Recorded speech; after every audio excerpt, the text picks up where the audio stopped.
श्रीराम रामेति रामेति रमे रामे मनोरमे सहस्रनाम तत्तुल्यं राम नाम वरानने सहस्रनाम तत्तुल्यं श्री राम नाम वरानने। जय श्री राम। पिछली वीडियो में हमने सूर्य ग्रह का प्रभाव पड़ा मेष राशि में। जब सूर्य ग्रह मेष राशि में होंगे तो क्या फल देंगे। आज हम चंद्र ग्रह के बारे में पढ़ेंगे कि चंद्र ग्रह जब मेष राशि में होंगे तो क्या फल देंगे। उससे पहले मैं आपको चंद्रमा के जो कारक तत्व है वो जल्दी आपको बता देता हूँ। इसके लिए मैंने एक विस्तृत वीडियो बनाया है, अगर आपने वो नहीं देखा तो आप वो जाके देख सकते हैं। यहाँ पे मैं थोड़ा सा जल्दी वो चंद्रमा के कारक तत्व बताऊँगा। मेष राशि के जो कारक तत्व हैं वो भी मैं आपको सेकंड लास्ट वीडियो में बता चुका हूँ कि मेष राशि से हम क्या क्या देखते हैं। तो उन दोनों का जो कारक तत्व हैं इनको ब्लेंड करके हम रिजल्ट निकालेंगे। तो मेन बात इसमें समझने की है, इन दो चीज़ों से पता नहीं कितनी देर बोला जा सकता है। ठीक है, तो चलिए पहले चंद्रमा के कारक तत्व के बारे में देखते हैं। चंद्रमा से हम क्या क्या देखते हैं, भावनाएं, जो इमोशंस फीलिंग है वो चंद्रमा से देखते हैं। फीलिंग का पैटर्न देखते हैं। इंटरनल वर्ल्ड, ठीक है, आंतरिक दुनिया एक्चुअली चंद्रमा से हम थॉट देखते हैं। ठीक है, तो विचारों का जो संसार है वो कहाँ से देखा जाता है, चंद्रमा से देखा जाता है। अनकॉन्शियस माइंड, इंट्यूशन, ठीक है, ये किससे देखा जाता है, चंद्रमा से देखा जाता है। पालन पोषण, देखभाल और सुरक्षा, केयर, सिक्योरिटी अभी मेंटल सिक्योरिटी की बात है। ठीक है, जैसे मैं आपको बता चुका हूँ कि जैसे अगर चंद्रमा स्ट्रॉन्ग होगा तो ठीक है, वरना क्या होगा, उसको सिक्योरिटी के लिए इशू रहेगा कि मैंने घर का लॉक लगा दिया या नहीं लगा दिया। बार बार जाके चेक करने का मन करेगा कि मैं घर से निकला था, अरे मैंने लॉक लगाया नहीं, फिर ऐसे हज़ार चीज़ें माइंड में आ जाएगी। टैप तो मैंने खुला नहीं छोड़ दिया है, वो पैकेट तो मैंने खुला नहीं छोड़ दिया है, फ्रिज का दरवाज़ा तो खुला नहीं छोड़ दिया, ऐसे सारी चीज़ें। ठीक है, और फूड का भी कारण है, तो पालन पोषण जो है ना वो उससे आ जाएगा। फीलिंग्स है और केयर है, केयर की फीलिंग होगी या नहीं होगी, वो सारी चीज़ें। माता को दिखाएगा, बड़ी बहन को, नानी को, और जो फेमिनाइन एनर्जी है ना, जो भी स्त्री के गुण होते हैं वो। ठीक है, यहाँ पे बड़ी बेटी भी आप इसमें लिख सकते हैं। आगे देखिए, क्योंकि मैं पहले करवा चुका हूँ इसलिए मैं इसको थोड़ा सा जल्दी करवा रहा हूँ। आगे क्या कर रही है, आदतें, दिनचर्या, वातानुकूलित प्रतिक्रिया, हैबिट्स क्या होंगी। ठीक है, डेली लाइफ रूटीन कैसा रहेगा, ऐसे। मेमोरी क्या होगी, पास्ट एक्सपीरियंस क्या है। ठीक है, और इमोशनल बैगेज, अगर चंद्रमा पीड़ित हो जाएगा, चंद्रमा से हम ये देखेंगे कि वो इमोशनली क्या बैगेज कैरी कर रहा है, कौन से विचार उसको परेशान कर रहे हैं, क्या चीज़ें हो रही हैं, वो सारी। इमोशनल नीड्स, भावनात्मक ज़रूरतें, ये सुरक्षा में बता चुका हूँ। आराम का मतलब क्या है कि लेजीनेस एक अलग चीज़ है और रेस्ट करना एक अलग चीज़ है। तो चंद्रमा की स्थिति अगर ठीक होती है, चंद्रमा देखो सबसे फास्ट मूविंग प्लेनेट है। ठीक है, छोटी यात्राएं, ठीक है, शॉर्ट ट्रेवल्स, हाउस का कारक है, कैसे घर में आप रहोगे, रहने की जगह, और राज्य सरकार। ठीक है, अब यही चीज़ें हम क्या करेंगे, यही सारे जो कारक तत्व है वो मेष राशि में ब्लेंड करेंगे और उससे प्रिडिक्शन करेंगे। फिर से बता दूं आपको कि ये प्रिडिक्शन सिर्फ प्राइम फेसिया है, एक ग्लिम्स में, पहली नज़र में हमें ये दिखता है। बाकी कुंडली में योग बनते हैं। जैसे आप किसी कुंडली देखो राजयोग है, लेकिन क्या पता कितने व्यक्ति की कुंडली में राजयोग होगा, लेकिन वो राजा तो नहीं है सारे, या इतने प्रोस्पेरस अमीर नहीं है। उसका कारण क्या है कि उनकी कुंडली में बाकी अवयोग भी है, दारिद्र योग भी है, भिखारी का योग भी मिल जाएगा फिर। ठीक है, तो जितने योग होंगे ना, सारे योग मिलके ओवरऑल रिजल्ट क्या दे रहे हैं। ठीक है, या फिर योग है D9 में इसका प्रॉमिस है या नहीं है, D10 में इसका प्रॉमिस है या नहीं है, वो सारी चीज़ें देखी जाती है। ठीक है, आगे देखिए। अब हम शुरू करते हैं चंद्रमा मेष राशि में। तो सबसे इम्पोर्टेंट कॉन्सेप्ट, सबसे इम्पोर्टेंट तो नहीं लेकिन बहुत इंपॉर्टेंट कॉन्सेप्ट है ये, वो क्या है, प्रकाश रश्मि योग। क्या है, प्रकाश रश्मि योग। हालांकि ये मैं पिछली वीडियो में बताना चाह रहा था, लेकिन वीडियो बहुत ज़्यादा लंबी होगी, तो इसलिए फिर मैंने इसको इस वीडियो में इंक्लूड किया है। सूर्य और चंद्रमा दोनों लाइट गिविंग प्लेनेट हैं, दोनों के पास रोशनी है, ठीक है। सूर्य राजा है, चंद्रमा रानी है। तो जिन भी प्लैनेट्स को सूर्य और चंद्रमा का साथ मिल जाता है तो उनका जो पावर है वो बढ़ जाता है, ठीक है। अब देखिए, सूर्य राजा है, चंद्रमा रानी है, तो दोनों का अच्छा होल्ड है। सेकंड थिंग, अगर मैंने पिछली वीडियो में बताया था कि प्लेनेटरी वाइज देखा जाए तो सबसे स्ट्रॉन्ग जो वो है, माने सारे ग्रह एक ही डिग्री पे हैं, ठीक है। माने सभी सारे ग्रह जो 4 डिग्री पे हैं, एक एग्जाम्पल की बात है, तो उनमें सबसे स्ट्रॉन्ग सूर्यदेव होंगे, उसके बाद चंद्रदेव होंगे, क्योंकि इनके पास अपनी लाइट, अपना प्रभाव डाल सकते हैं ये, ठीक है, खुद का कुछ है, ठीक है। तो जब इन दोनों ग्रहों का साथ मिलता है, ठीक है, तो क्या होता है, प्रकाश रश्मि योग बनता है। तो वो क्या करता है, अगर सूर्य लगन में हो, ठीक है, सूर्य लगन में हो और चंद्रमा मेष राशि में चला जाए तो इसको हम क्या बोलेंगे, प्रकाश रश्मि योग बनेगा। कैसे, लगन, मेष राशि क्या है, कालपुरुष की कुंडली में पहला भाव है और सूर्य लगन में लगा मतलब पहले भाव में है। तो जो लगन की जो एनर्जी है वो मेष के साथ जुड़ी हुई है, ठीक है। अगर मेष में चंद्रमा बैठ जाएगा तो क्या हो जाएगा कि मेष की एनर्जी और सूर्य की एनर्जी दोनों लगन को मिल जाएंगी, ठीक है। और इसका विपरीत भी ठीक है। कैसे, कि चंद्रमा लगन में हो और सूर्य मेष राशि में बैठ जाए तो भी क्या होगा, प्रकाश रश्मि योग होगा, ठीक है। अब अगर सूर्य लगन में होगा और लग्नेश मेष राशि में होगा, तो सूर्य क्योंकि लगन में है और लगन के काल पुरुष की कुंडली मेष राशि है, तो सूर्य क्या करेगा, उस लग्नेश की स्ट्रेंथ को बढ़ाएगा, ठीक है। और प्रकाश रश्मि योग से क्या होगा, पर्सनैलिटी में डेवलपमेंट, लुक्स में डेवलपमेंट, क्योंकि लगन की कारक तो चीज़ों को बढ़ाएगा वो, ठीक है। तो इसको बोलते हैं प्रकाश रश्मि योग। और इसका अगर ये योग स्ट्रॉन्ग बनता है ना, तो व्यक्ति की पर्सनैलिटी बहुत अच्छी निखर के आती है और उसको बाकी बेनिफिट मिलते हैं। नेम, जिसका व्यक्तित्व अच्छा हो उसको नेम भी मिलेगा, ठीक है। उसके जो विचार होंगे उन पे सूर्य का प्रभाव रहेगा। चंद्रमा मन है, फ्लक्चुएशंस है, ठीक है। लेकिन सूर्य क्या है कि सूर्य सतोगुणी ग्रह है, ठीक है। तो सतोगुणी होने के कारण क्या होगा, जो उसके विचार हैं वो सात्विक रहेंगे अगर सूर्य और चंद्रमा का ऐसे कनेक्शन कुछ बनता है तो, ठीक है। उसके बाद एक कॉन्सेप्ट है उच्च अभिलाषी। ये मैं कॉन्सेप्ट यहाँ बताता हूँ, इसका रिजल्ट थोड़ी देर बाद में बताऊंगा।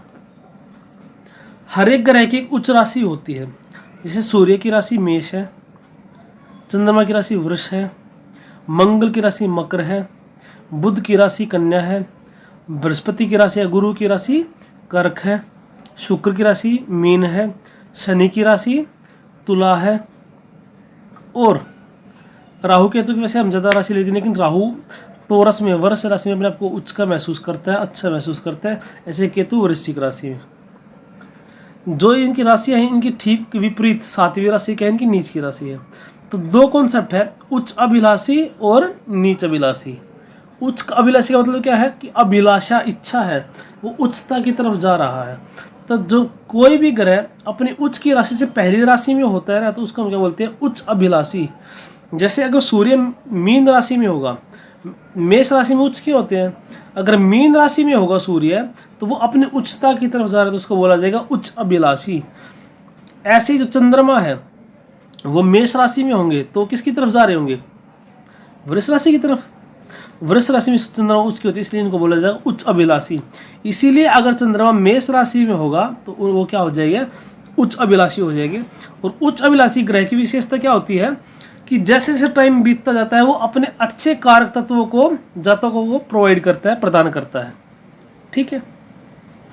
जैसे सूर्य अगर उच्च अभिलाषी होगा तो जातक के जन्म के साथ साथ पिता को उच्चता देगा, पिता के प्रोफेशन में कुछ अच्छा वो दे देगा, पिता के आचार विचार भी चेंज हो जाएंगे, पिता क्या पता जिम जाने लग जाए, शारीरिक एक्टिविटी से जुड़ जाए, ठीक है, पिता अपने शरीर पे ध्यान देने लग जाए, या पिता की जॉब लग जाए। कई बार ऐसा भी हुआ है, होता है ना कि संतान की पैदा होने का तो भाग्योदय, ये पैसे की वृद्धि, बिजनेस बढ़ जाना, कुछ ना कुछ पिता के अंदर वो चीज़ें आएंगी।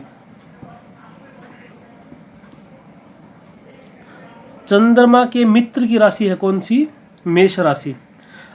अब मैंने आपको बताया था कि स्थिति शुभ कब होती है कि जब कोई ग्रह अपने मित्र की राशि, अपनी उच्च राशि में हो, मूल त्रिकोण राशि में हो, खुद की राशि में हो, मित्र की राशि में हो, मित्रों से दृष्ट हो, शुभ ग्रहों से दृष्ट हो, दृष्टि मिल रही हो, शुभ ग्रहों के साथ बैठा हो। तो हम बहुत सारे केस नहीं ले रहे, सिर्फ अभी हमें ये पता है कि मेष राशि में चंद्रमा है तो मित्र की राशि है तो चंद्रमा वहाँ पे कंफर्टेबिलिटी फील करेगा। बाकी चंद्रमा का जो तत्व है वो जल है, मंगल का जो तत्व है वो क्या है? अग्नि है। तो अग्नि और जल का ज़्यादा मेल नहीं है, लेकिन फिर भी क्या है कि कंफर्टेबल है चंद्रमा यहाँ पे। और जो चीज़ें हमने पिता के लिए बोली थी ना पिछली वीडियो में, सूर्य के उसमें, तो वही सारी चीज़ें मार्शियन क्वालिटी जो है वो इसमें माता के अंदर आ जाएंगी। देखिए आगे, कोई भी जो चीज़ हम देखते हैं वो क्या देखते हैं? देश काल और पात्र के हिसाब से देखते हैं। ठीक है, देश काल और पात्र के हिसाब से हम देखते हैं। यहाँ पे देखिए, देश काल और पात्र के हिसाब से माता के साथ भी सारे वही कारक तो ब्लेंड हो जाएंगे जो पिता के उसमें थे। जल्दी उठना, माता सबसे जल्दी उठेगी, ठीक है, अपना काम खुद करेगी, साहसी होगी, बोल्ड होगी, ठीक है, फटाफट सारा काम करेगी, थोड़ा जल्दी जल्दी बोलना।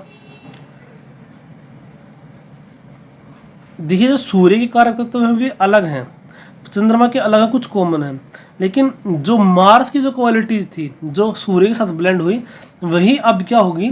चंद्रमा के साथ ब्लेंड हो जाएगी। तो जो विशेषताएं पिताजी की थी वो माता जी की भी हो सकती है। लेकिन अभी मैंने क्या बोला? देश काल और पात्र, ज्योतिष का नियम है, जब भी आप प्रेडिक्शन करने जाएंगे तो आप देश देखें किस देश में प्रेडिक्शन कर रहे हैं। अब मान के चलो कोई मुस्लिम कंट्री है, वहाँ पे मल्टीपल मैरिज बहुत ज़्यादा कॉमन है, ठीक है।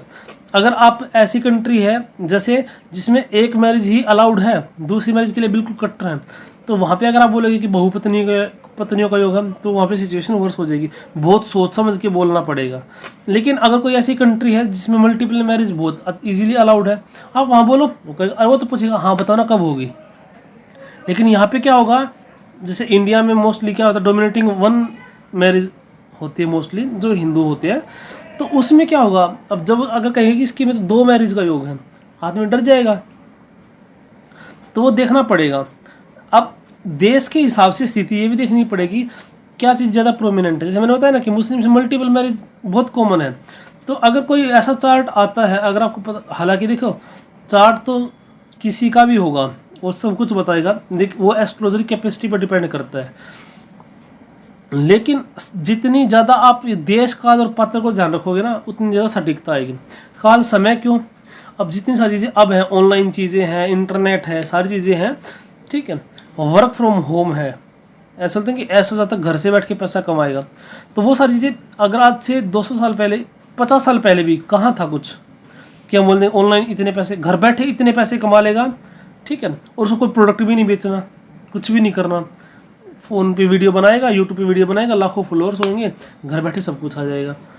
तो काल भी देखा जाता है, पात्र किस व्यक्ति के बारे में, किस चीज़ से वो बिलोंग करता है, कैसे उसका बैकग्राउंड है, ये भी चीज़ें बहुत इंपॉर्टेंट हो जाती है पात्र में। अब वो जातक लड़का है लड़की है, ठीक है, क्योंकि अगर शादी देखेंगे तो लड़के के लिए शुक्र से देखेंगे, लड़की के लिए मंगल से देखेंगे नाड़ी में, और बृहस्पति से देखेंगे वैदिक ज्योतिष में। तो ये सारी चीज़ें हैं। तो अब मान लिया मैं माता के लिए बोल दूं कि माता आर्मी में हो सकती हैं, आर्मी में अभी भी बहुत कम रोल है वीमेंस का, रोल का मतलब सीटें कम है, ठीक है, तो चांसेस भी बहुत कम हो गए कि माता, क्योंकि माता जो आज के जो जातक होगा उसकी माता या तो बहुत छोटा बच्चा होगा तो हमारी जनरेशन में, अपनी जनरेशन में हो जाएगा, वरना अगर कोई 20, 25, 30 साल का तो उसके मतलब 50 साल की होगी उसकी मम्मी, उसको प्रेडिक्ट करना। तो ये बहुत कॉमन बात नहीं है कि वो आर्मी में होगी या पुलिस में होगी, हाँ आजकल है। तो इसीलिए देश काल और पात्र, काल समय भी देखा जाता है कि किस स्थिति में ये चीज़ें हो रही है। लेकिन मार्शियन क्वालिटी सारी क्या होंगी, माता के अंदर होंगी, ठीक है, और मार्शियन क्वालिटी जो जातक है उसके अंदर भी होगी। चंद्रमा मन को दिखाता है, हमारी भावनाओं को दिखाता है, ठीक है, तो फीलिंग्स के अंदर बहुत जल्दी एग्रेशन आ जाना, ठीक है, बहुत जल्दी फीलिंग्स हर्ट हो जाना। एग्रेशन हमें कब आता है? जब बहुत जल्दी फीलिंग्स हर्ट हो जाती हैं, तब हमें क्या आता है? एग्रेशन आता है, गुस्सा आता है। उससे पहले आएगा ही नहीं।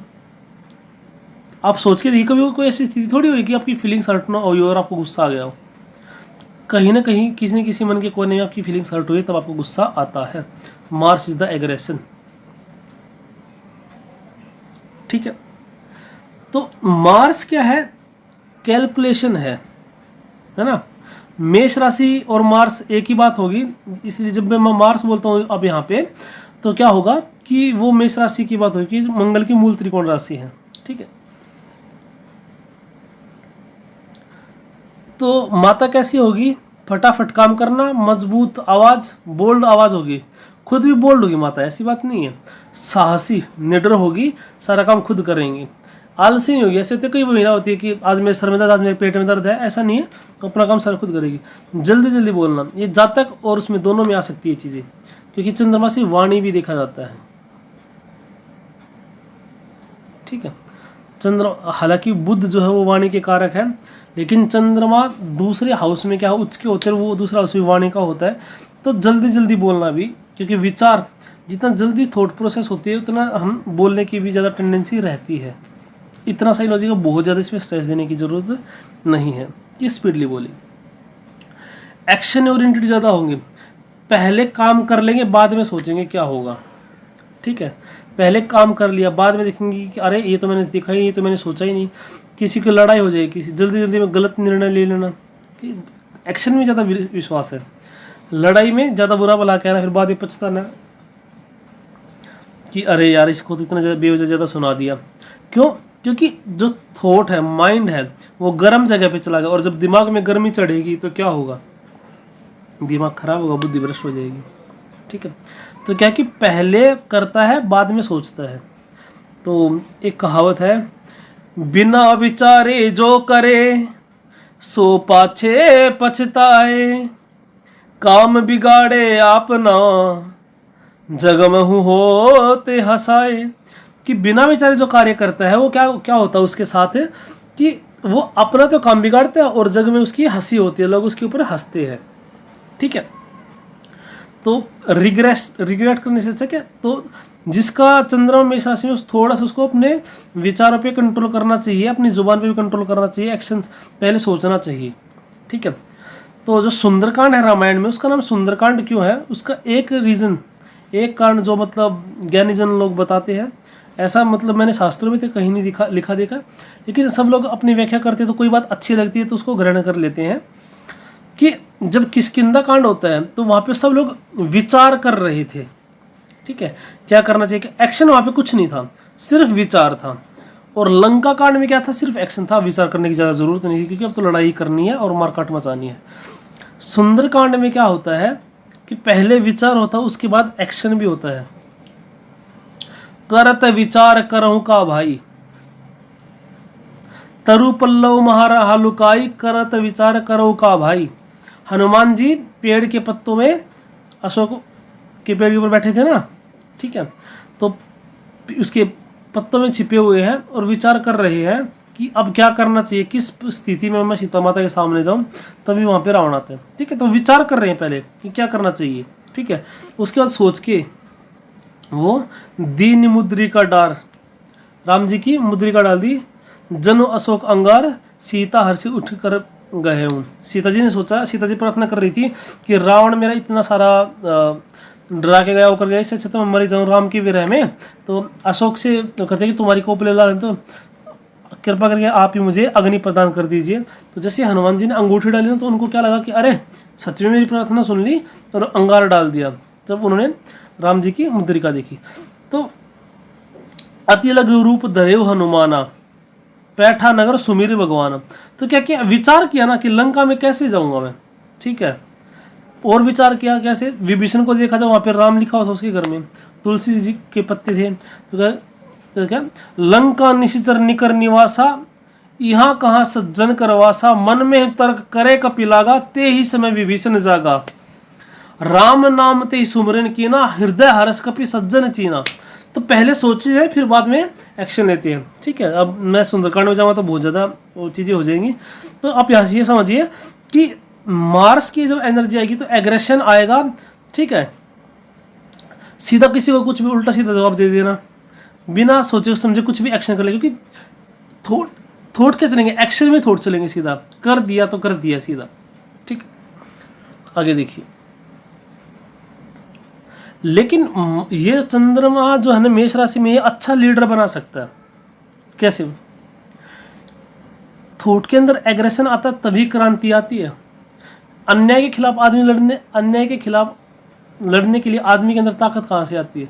जब उसके विचार ऐसे होंगे, जिसका मन मजबूत होगा।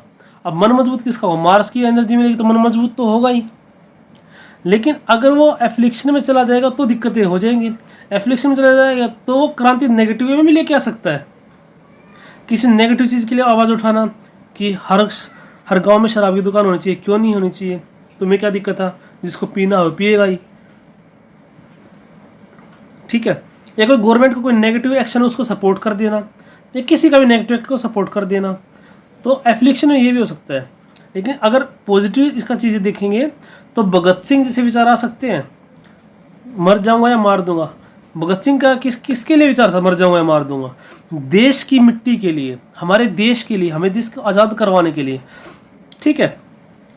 तो वो हालांकि उसमें ये होता कि फोर्थ हाउस का भी कनेक्शन बनना चाहिए, कई सारी चीज़ें होती है कि देश के लिए लड़ेगा, ठीक है, अपने मदरलैंड के लिए लड़ेगा। तो जो चौथा स्थान है वो माता का है, ठीक है।